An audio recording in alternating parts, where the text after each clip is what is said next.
جو ہے سکھر میں موجود ہوں. میرے ساتھ ابھی جو ہے ڈی سی او سکھر انعام اللہ دھارے جو میرے ساتھ ہے. سکھر جو ہے اگر دیکھا جائے تو تاریخی لحاظ سے بھی بڑی اہمیت کا حامل ہے، اور اس کے ساتھ ساتھ سکھر میں ابھی کافی اب بھی مسائل ہیں. آج سے پہلے 40 سال دیکھا جائے 50 سال تب بھی یہاں سکھر میں مسائل تھے.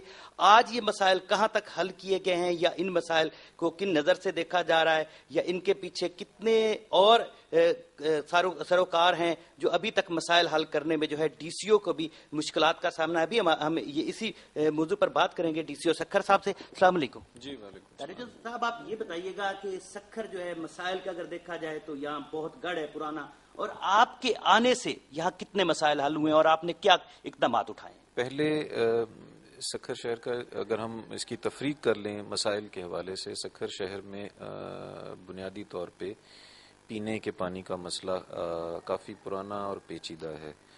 پیچیدہ اس حوالے سے ہے کہ سکھر شہر کے آس پاس جتنا بھی زیر زمین پانی کا ذخیرہ ہے وہ کڑوا ہے. تو یہ تقریباً 80 سے 90% تک ہم جو دریائی پانی ہے دریائے سندھ کا اس پہ انحصار کرتے ہیں. اب اس میں ہمیں پرابلم یہ آتی ہے کہ 1983 سے لے کے اب تک اس میں کا جو واٹر سپلائی کا جو نظام ہے اس میں کوئی باقاعدہ منصوبہ بندی نہیں کی گئی. یہ شہر کی جس وقت 1983 کے دوران واٹر سپلائی کی تنصیبات لگائی جا رہی تھیں تو اس وقت اس کی آبادی 1.5-2 لاکھ کے قریب تھی شہر کی. اب وہ کم از کم بڑھتی تقریباً 8 اور 10 لاکھ کے درمیان جا پہنچی ہے. تو ایک تو ہمارا جو واٹر سپلائی کا نظام ہے وہ پورے شہر کے پانی کو کیٹر کرنے کے لیے ناکافی ہے. اچھا، دوسرا اس میں جو پیچیدہ عمل آتا جا رہا ہے وہ آپ نے خود محسوس کیا ہوگا کہ اس شہر کی جو بڑھوتری ہے یا گروتھ ہے وہ ورٹیکل ہے، اوپر کی جانب ہے. آپ نے دیکھا ہوگا جتنے بھی شہر بڑے ہیں وہ سطحی طور پہ اپنے اپنے علاقوں سے باہر نکل گئے ہیں. کوئی 5 کلومیٹر نکل گیا، کوئی 3 کلومیٹر نکل گیا. یہ واحد شہر ہے جو سکھر بیراج سے گھومتا ہوا اوپر شکارپور پل سے گھومتا ہوا اندر کوئی 4-5 کلومیٹر کے ریڈیس پہ بڑھ رہا ہے. اب اس کا نتیجہ یہ نکلتا ہے جب آپ ایک چھوٹی سی جگہ پہ گراؤنڈ+10 کا ایک تعمیراتی پلازا شروع کرتے ہیں تو ہماری جو ایگزسٹنگ واٹر سپلائی لائن ہے جو اس وقت موجودہ ہے وہ اس پلازا کو پانی دینے کے لیے ناکافی ہے. اسی طرح اس کے آپ سیور کا مسئلہ لے لیں. وہ جو سیور سپوز 6 انچ کی لائن ڈلی ہوئی ہے تو وہ اس سے پہلے ایک دکان کا سیور اٹھانے کے لیے کافی تھی، اور اس پہ جب آپ تقریباً 200 خاندانوں کے سیور کا بوجھ اس پہ ڈال دیں گے تو وہ آپ کو جگہ جگہ شہر میں ابلتے ہوئے گٹر نظر آئیں گے یا ٹوٹی پائپ لائن نظر آئے گی. کہیں واٹر سپلائی چوک ہو جائے گا، کہیں واٹر سپلائی آپ کو پھٹا ہوا نظر آئے گا. یہ ایک پس منظر بیان کرنے کا مطلب یہ ہے کہ اس شہر کی جو ڈیزائن کا ایشو ہے یہ ایک بہت بڑے پیمانے پہ اس کو حل کرنے کی ضرورت ہے. جس طرح ابھی ڈسکشن ہو رہا تھا کہ 2009 تک یہاں پہ ایسے پرمیشنز دیے گئے جو سندھ بلڈنگ کنٹرول اتھارٹی کی اجازت کے بغیر دیے گئے. اب اس میں پھر جو اس کاروبار میں ملوث ہیں وہ مختلف طریقے نکال لیتے ہیں کہ کس طریقے سے پرمیشنز حاصل کرنی ہے اور اس کو کس طریقے سے آگے بڑھاتے چلے آنا ہے. تو اس ساری بحث و تمیز کا نتیجہ جو میں عکس کر پایا ہوں وہ یہ ہے کہ ہمارا جو انفراسٹرکچر ہے وہ بنیادی طور پہ ناکافی ہے اس بہت تیزی سے بڑھتے ہوئے شہر کو. انعام صاحب دیکھیے گا کہ پانی، پینے کا پانی جو ہے وہ انسان کی زندگی کا اہم جز ہے، مگر آج تک پاکستان میں اتنا عرصہ گزر گیا آج بھی ہمارے لوگ وہی پینے کے پانی کے جو ہے پرانے وہ بالٹیاں وغیرہ اٹھا کے گھومتے نظر آتے ہیں. کیوں؟ اس میں دیکھیے سکھر شہر کا تو میں یہ آپ کو عرض کروں نا کہ 85 کے بعد اس پہ کوئی بہت بڑی انویسٹمنٹ آپ نے جتنا بھی دیکھا ہوگا اندرون سندھ کے جتنے شہر ہیں آپ تمام میونسپیلٹیز گھوم کے دیکھ لیں، اس میں جو میونسپیلٹیز دریائی پانی پہ انحصار کرتی ہیں، جس طرح آپ سانگڑ کی طرف چلے جائیں وہ مٹراؤ کینال پہ ڈیپینڈنٹ ہیں، جن کا زیر زمین جو ذخیرہ ہے پانی کا میٹھا نہیں ہے، ان میں یہ پرابلم آپ کو بتدریج نظر آئے گی. کہیں اس کی جو شدت ہے زیادہ ہے، کہیں کم ہے. ہمارے ہاں یہ شدت جنوری میں بالخصوص زیادہ بڑھ جاتی ہے. اس کا ایک سبب یہ ہے کہ جنوری میں جو سالانہ کلوجر ہوتا ہے کینالز کا، اس میں تمام یہ سکھر بیراج کے کینال بند کر دیتے ہیں صفائی کے لیے. تو جو دریائے سندھ میں پانی کی سطح ہوتی ہے وہ یکا یک بہت کم ہو جاتی ہے، کیونکہ گیٹ سارے کے سارے کھول دیے جاتے ہیں تاکہ صفائی ہو سکے گیٹس کی. اگر اس کا اپنا ایک ریکوائرمنٹ ہے، اگر ہم وہ نہیں کرتے تو پھر سیلاب کے دنوں میں آپ نے دیکھا ہوگا کہ بہت مخدوش صورتحال ہو جاتی ہے. اب یہ جب 3 ہفتے کا جو دورانیہ ہے اس میں ہم واٹر سٹور کرتے ہیں جو ہمارے ایگزسٹنگ واٹر سپلائی کے پونڈز ہیں، لیکن اب ان کی نمبر 1 کیپیسٹی کم ہے، نمبر 2 جو کیپیسٹی ہے وہ چونکہ ہم دریائی پانی اٹھا رہے ہوتے ہیں تو اس میں سلٹ آتی ہے. اب سلٹ آنے کی وجہ سے اگر سپوز کسی ایک تالاب کا 10,000 گیلن مجموعہ ہے تو وہ 6,000 پہ آ جاتا ہے، وہ ایک علیحدہ ایشو ہے. تو وہ ایک ناکافی ہے. پھر جب یہ پانی بند ہوتا ہے ہمارا، جس طرح ہم کیرتھر کینال سے ہم نئے سکھر کو پانی فراہم کرتے ہیں، اب وہ کیرتھر کینال 3 ہفتے بند رہتی ہے تو نیا سکھر جو ہے وہ مکمل پانی کے بغیر چل رہا ہوتا ہے، اس کو پھر ہم پرانے سکھر سے پانی دیتے ہیں. تو اس دوران یہ پانی کی شکایات کافی بڑھ جاتی ہیں بدقسمتی سے.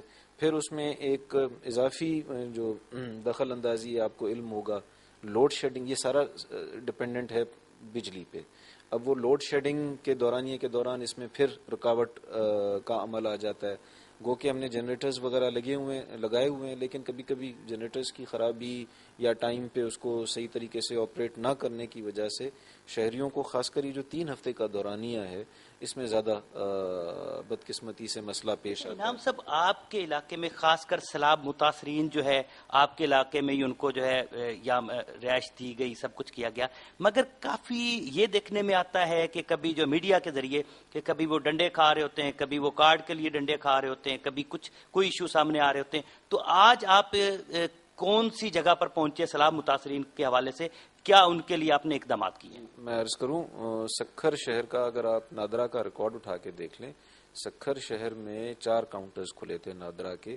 اور میں آپ سے یہ انفارمیشن شیئر کرتا چلوں کہ ہم نے پورے سندھ میں بشمول کراچی سب سے زیادہ وطن کارڈ یہاں سکھر میں ایشو ہیں، تقریباً کوئی 92,000 خاندانوں کو. اچھا، اب اس میں 92,000 خاندان یہ سارے کے سارے سکھر کے لوگ نہیں تھے. سکھر کی جو اوریجنل متاثرہ آبادی تھی اس کی تعداد کافی کم تھی. ہم نے تقریباً 90% لوگ جو تھے وہ جیکب آباد، کند کوٹ، کشمور، ان لوگوں کو کیٹر کیا ہے. اب اس میں جہاں تک بدنظمی کا عنصر ہے وہ یہ ہوتا تھا کہ ہمارے ہاں چونکہ ایک تو تعلیم کے فقدان کی وجہ سے حالانکہ بڑی زیادہ تشہیر ہوئی تھی کہ خاندان کے سربراہ کو کارڈ ملے گا، لیکن اگر کسی خاندان کے 6 فرد تھے تو 6 کے 6 آ کے قطاروں میں لگے. اور پھر آپ کو یہ بھی میں انفارمیشن شیئر کروں کہ اگر ایک کمپیوٹر ریجیکٹ کرتا تھا تو وہ ریجیکٹڈ جو فرد تھے وہ پھر دوسرے کمپیوٹر کی طرف چلے جاتے تھے کہ شاید اس میں سے نام نکل آئے. تو یعنی یہ سرکولر چلتا رہا. اس کے باوجود اللہ کا شکر ہے کسی ہم بڑے ایسے واقعے کا وہ پیش نہیں آیا. اب وہ بدنظمی ضرور ہوتی تھی. اب آپ کو زیادہ علم ہوگا کہ رش کے باوجود ہمیں سرکاری ملازمین کی جان و مال حفاظت یا سرکاری عمارات کی حفاظت وہ بنیادی سبب ہوتا ہے، لیکن یہاں پہ ایسا کبھی کوئی، میرا خیال ہے کوئی ایک آدھ واقعے کے جہاں پہ ہلکا لاٹھی چارج کر کے لوگوں کو منتشر کیا گیا ہو اس چیز کی حفاظت کے لیے، باقی ایسا کوئی الحمدللہ واقعہ نہیں ہوا. اور ہم نے پورے سندھ میں تقریباً یوں سمجھیے کہ ہم نے 40% بالائی سندھ کا لوڈ جو تھا سکھر ضلع نے 4 سینٹرز پہ اٹھایا اور بڑے احسن طریقے سے ہمارے ہاں کام. انعام صاحب، آپ کو بھی کافی دن ہو گئے چارج لیے ہوئے، پہلے آپ ناظموں کا دور بھی آپ نے دیکھا یہیں سکھر میں، مگر سکھر جو ہے آج بھی وہیں کھڑا ہے جہاں پہلے 40 سال پہلے سکھر تھا. اور صفائی ستھرائی کا انتظام دیکھ لیں وہ بھی جو ہے کچھ بہتر نظر نہیں آتا. اس کے ساتھ ساتھ پارک کے حوالے سے دیکھ لیں تو وہ بھی اگر کچھ بنے تھے تو ان کے بھی مینٹننس جو ہے وہ مجھے اچھی نظر نہیں آئی سکھر میں. تو اس حوالے سے آپ کیا کہیں گے؟ جی میں عرض کرتا ہوں، اس میں دیکھیے سکھر شہر کا جس طرح سندھ کے دوسرے بڑے شہر حیدرآباد اور کراچی کو جو فنڈنگ کی صورتحال ہے وہ اگر آپ پروونشل فائنانس کمیشن کا جائزہ لیں تو تیسرا بڑا شہر ہونے کے ناطے تیسرے بڑے شہر کی حیثیت سے فنڈز نہیں ملے.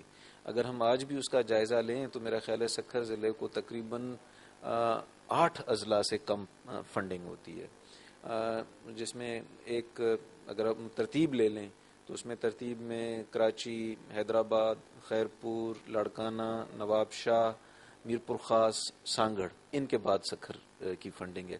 تو ایک یوں سمجھیے کہ شروع سے ہی سکھر شہر کو فنڈز کے حوالے سے وہ فوقیت نہیں دی گئی جو تیسرے بڑے شہر کی حیثیت سے سکھر شہر کا حق بنتا ہے. پھر آپ نے دیکھا ہوگا کہ حیدرآباد اور مختلف اضلاع کو، کراچی وغیرہ کو مختلف اوقات میں بڑے بھاری بھرکم پیکیجز بھی ملتے رہے. کبھی حیدرآباد ڈیولپمنٹ پیکیج، کبھی پارک ڈیولپمنٹ پیکیج.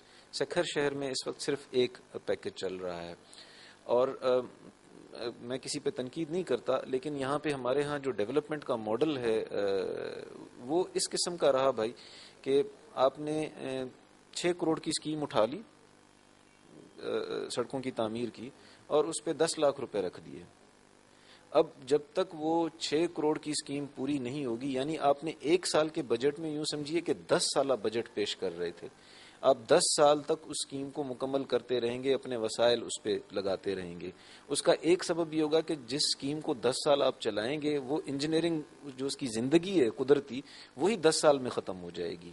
اچھا انعام صاحب، یہاں میں نے ایک وہ دیکھا ہے، ہاکی اسٹیڈیم دیکھا ہے، اس کا بھی کام جو ہے شروع تو ہوا ہے، تختی بھی لگی ہوئی ہے، لیکن وہ آگے اس پر کام نہیں ہو رہا. اس کے ساتھ ساتھ یہاں جو ہے کیٹل فارم کے حوالے سے اگر بھینسوں کے باڑے بھی کافی مجھے نظر آئے ہیں، اور اس کے علاوہ تجاوزات کی بھی یہاں پر بھرمار ہے. تو آپ نے یہ جو ہے نا مختصر سا جواب اس کا دیں، اور پھر جو ہے کوشش کرتا ہوں مختصر جواب دینے کی. اس میں پہلے آپ نے ہاکی اسٹیڈیم کی بات کی. یہ پاکستان سپورٹس بورڈ کا پروجیکٹ ہے، وفاقی حکومت کا.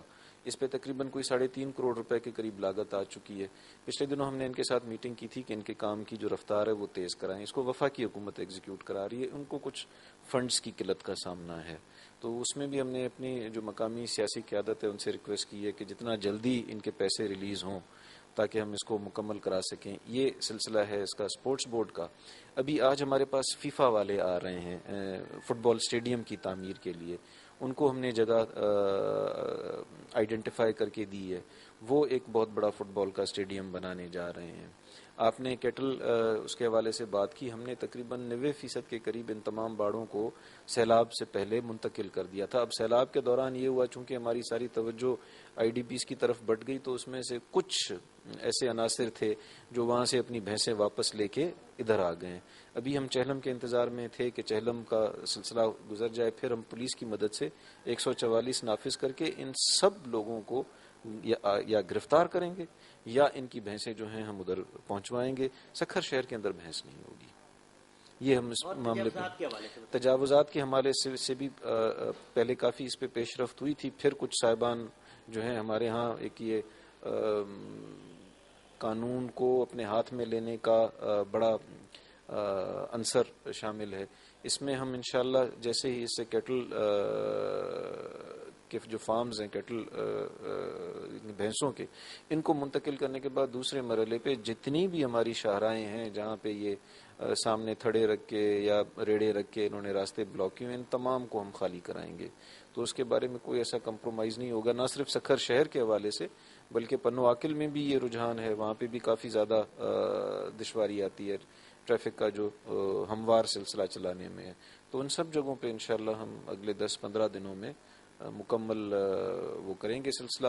ہمیں بہت بڑا جو اس سلسلے میں ہمارا جو نارمل ترقیاتی پروگرام ہے اس میں دھچکا پہنچا ہے سیلاب سے. آپ کے علم میں ہوگا یہاں تقریباً 2 لاکھ کے لگ بھگ آئی ڈی پیز آئے تھے جو 1.5-2 مہینہ ہمارے مہمان رہے. تو زیادہ تر ہماری جو توجہ تھی ان کی دیکھ بھال، ان کو کھانا بہم پہنچانا، ان کی صحت کی ضروریات پوری کرنے. آپ اس میں دیکھیں گے، ہم نے یہاں پہ بہت اچھا اس دوران ہیلتھ کا انفراسٹرکچر قائم کیا تھا. جس وقت شروع میں یہ صاحبان آئے تو کم از کم ہمارے پاس 8 سے 10 ہزار شیرخوار بچے تھے جن کی جو جسمانی جو نشو و نما کی سطح تھی وہ انتہائی دگرگوں تھی. ہم نے یہاں پہ ایم ایس ایف کے تعاون سے میڈیسن سائنس فرنٹیئرز، آغا خان یونیورسٹی، دوسرے جو ہیلتھ پارٹنرز تھے ان کے ساتھ مل کے ہم نے ان کی جو نشو و نما کی سطح تھی وہ بہت بہتر کی. اور اللہ تعالیٰ کا شکر ہے کہ یہاں پہ کوئی ایسی وبا نہیں پھوٹی، حالانکہ اس وبا کے پھولنے کے تمام جو لوازمات تھے یہاں موجود تھے. ٹھیک ہے جی. جی آپ نے سنی DCO سکھر انعام اللہ کی باتیں، تو اب سوال یہ پیدا ہوتا ہے کہ اگر وفاق کی جانب سے یا سندھ حکومت کی جانب سے فنڈ کی جو ہے فراہمی جو ہے وہ صحیح طریقے سے سکھر کو کی جائے تو سکھر کے مسائل جو ہے وہ کم کیے جا سکتے ہیں. اگر فنڈ نہ فراہم کیے گئے تو سکھر کے مسائل مزید جو ہے بڑھ سکتے ہیں اور سکھر کی عوام کو مزید مشکلات کا سامنا کرنا پڑ سکتا ہے.